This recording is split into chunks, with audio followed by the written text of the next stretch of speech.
I'm Rex Thompson at the WDAM 7 First Alert Weather Center with the latest on Hurricane Francine. We have the 10 o'clock a.m. positions brand new just into our weather office here at the station. We'll go ahead and show them to you right quick.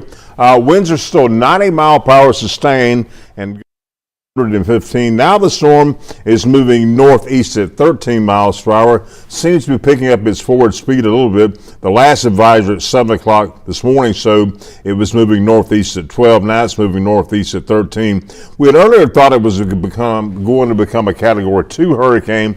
Now they think it's going to be a high-end Category 1, but that's still a bad storm in my opinion. Again, sustained winds at 90 miles per hour, gusts to 115. That's going to cause quite a bit of damage along the Louisiana coast and likely in our neck of the woods as well. And now probably will not be a hurricane once it moves into the Pine Belt, but it's certainly going to cause a lot of problems. A tropical storm warning in effect for Jefferson Davis, Marion, Walthall, and Lawrence counties.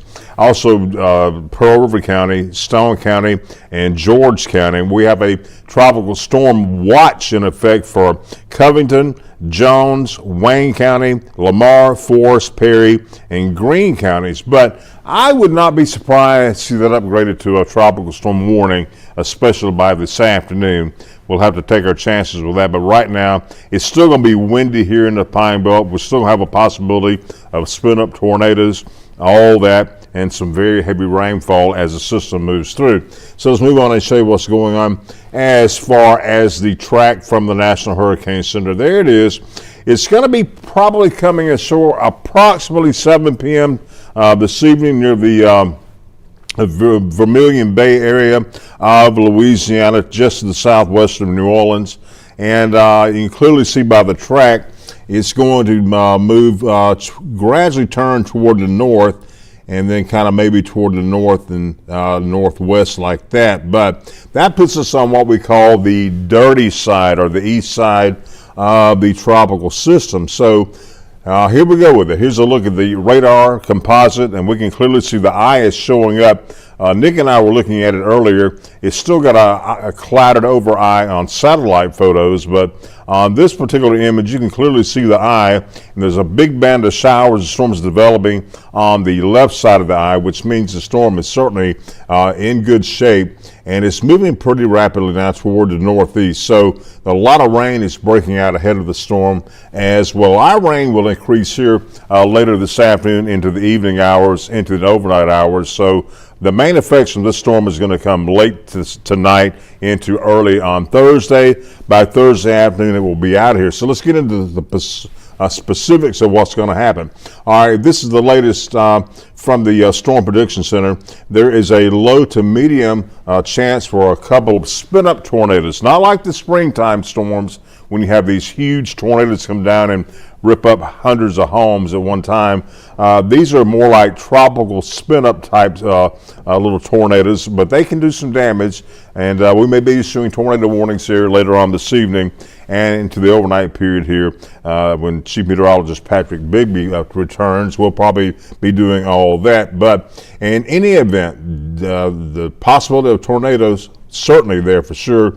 Again, they're not the huge ones like you see in the springtime, but they'll certainly do some damage, but they move very quickly, and they're kind of hard to track in these particular type systems. Tropical systems are known to produce these little tornadoes, but they can certainly do some damage, so be on the lookout for that. So here's the latest. Here's what we can expect. Now, we may have to update this too as well, but as of right now, the worst appears to start between 6 p.m. this evening and last till about 9 o'clock on Thursday morning.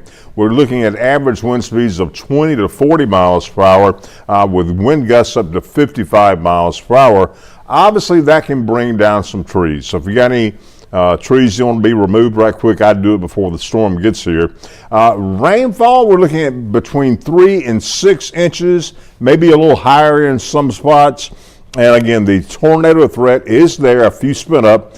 Tornadoes are very possible late this evening into the overnight hours before the storm moves out of our way.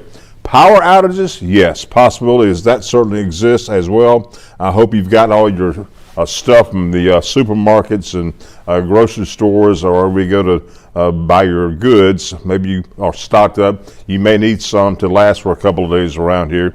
This is not a Katrina. This is not a Camille, nothing like that, but it is certainly a powerful little storm we're dealing with, and it's certainly going to cause some problems here in the Pine Belt. Now, this is the futurecast. It's about 11 o'clock this evening. The brunt of it just starting to get here. A lot of heavy rainfall, a lot of wind speed. Now, we'll move this up a little bit to about, let's see, about 4 o'clock Thursday morning. It's just now getting into our northern counties of the Pine Belt, and I guarantee you that won't last long. Look at this.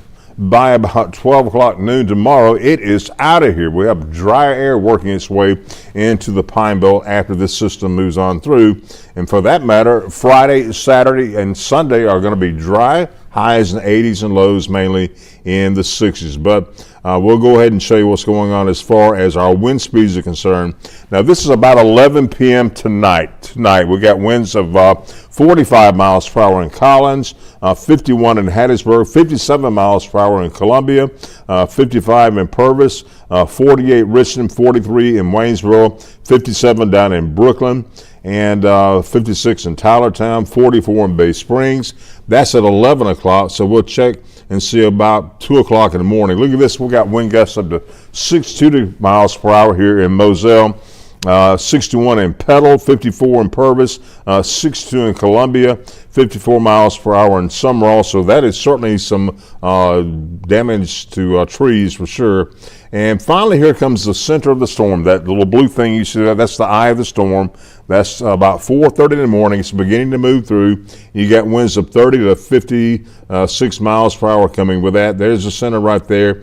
And you start seeing the wind start trying to come down by 7 o'clock in the morning. It'll still be kind of high. But look at this. This is by 2:30 in the afternoon on Thursday. And look at the winds, down to 26 miles per hour in Purvis, 29 in Columbia, 27 in Richton, 29 in Petal, and 27 in Hattiesburg. And boy, by 7 o'clock tomorrow night, this is going to be a thing of the past. We'll be in for some beautiful weather. Winds will be switching to the northwest behind this system. We don't have any terribly cool air coming in behind it, but it's going to be less dry for sure. It's going to be more dry rather. And it's going to be some nice cooling air coming in behind it. So once we're done with all the wind and the rain, we'll be fine. So let's move on to the rainfall totals. This is what we're anticipating at this point. It can range anywhere from 2 inches in Columbia to almost 5 inches in Bay Springs. These are going to vary, and these are going to change throughout the afternoon and the evening hours, but we're in for a lot of good rain here in South Mississippi. A lot of wind damage is expected to as well. It's not going to be, again, a Katrina or a Camille, nothing like that, but you'll certainly know a tropical storm has been through the Pine Belt for sure, and some of you may lose power for a day or two, so make sure you have everything ready. So here's the official forecast as it stands for this afternoon. About 76 the expected high. Winds beginning to increase out of the east at 10 to 30 miles per hour later on this afternoon into the evening. Rain squalls, windy at times, chance of rain 100%, especially later on this evening. Now here's your forecast overnight. 100% chance of rain, windy at times, very windy at times. As a matter of fact, we're expecting winds of up to 50 miles per hour, maybe 55 miles per hour overnight. Overnight low near 70. Now here's your forecast for Thursday. Everything's out of here by about lunchtime, and maybe before things will start clearing up pretty rapidly. Tomorrow's high around 80. The wind's dropping back to around east at 15 to 25 miles per hour, so it's going to be very breezy. So here's the good news. After all this is said and done, today and early Thursday morning, Friday, Saturday, and Sunday looking beautiful, mostly sunny. For the most part, highs in the mid-80s on Friday, upper 80s on Saturday and Sunday. Overnight lows mainly in the mid to upper 60s. So great football weather coming up. I think everything will be fine by the time area football games get underway this Friday night. I think all the damage will be cleaned up. All the power will be restored by Friday for sure. So let's keep your fingers crossed that is the case. But that's going to do it for me right now. I'll be back at 12 noon at midday for a complete update.